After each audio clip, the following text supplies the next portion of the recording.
இன்றைக்கி நமக்கு white forest ஃப்ளேவரில் தான் கேக் ஆர்டராக வந்திருக்கு. இந்த கஸ்டமர் நமக்கு கால் பண்ணி 2 கேக் வேணும் அண்ட் ரெண்டுமே ஹாஃப் கேஜியில் செப்ரேட்டாக வேணும் அப்படின்னு கேட்டிருந்தாங்க. ஒன்று இவங்களுக்காகவும் இன்னொன்று இவங்க தம்பிக்காகவும் தான் இவங்க நம்மக்கிட்ட கேக் ஆர்டர் பண்ணியிருந்தாங்க. அண்ட் இது வந்து செலப்ரேஷனுக்காக இல்லை, சும்மா சாப்பிட தான் அப்படின்னு சொல்லியிருந்தாங்க. நம்ம பேக்கிங் ஸ்டார்ட் பண்ண டைம்லேருந்தே இவங்க நம்மக்கிட்ட நிறைய கேக்ஸ் வந்து ஆர்டர் கொடுத்துருக்காங்க. இவங்களுக்கு செய்ய கற்றுக்கிட்டது தான் க்ரீப் கேக். அதோட வீடியோஸில் நான் அப்கமிங் வீடியோவில் போடுறேன். அது மட்டும் இல்லாமல் இவங்க நிறைய டைப்ஸ் ஆஃப் கேக் ட்ரை பண்ணுங்க, அதையும் மெனுவில் போடுங்க அப்படின்னு சொல்லிட்டு நம்மளை ரொம்பவே மோட்டிவேட் பண்ணுவாங்க. ஸோ இந்த மாதிரி ஒரு கஸ்டமருக்கு தான் இன்றைக்கி நம்ம கேக் பண்ண போகிறோம்.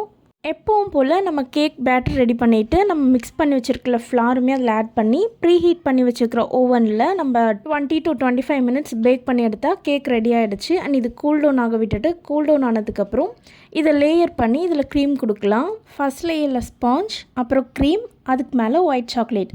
இதே ப்ராசஸில் 1 கேக் கம்ப்ளீட் பண்ணி அந்த க்ரம் கோட் கொடுத்து ஃப்ரிட்ஜில் செட் பண்ண வச்சாச்சு. அது செட் ஆகிற டைமில் நம்ம செகண்ட் கேக்குமே அதே ப்ராசஸில் பண்ணி க்ரம் கோட் கொடுத்து எடுத்து வச்சாச்சு.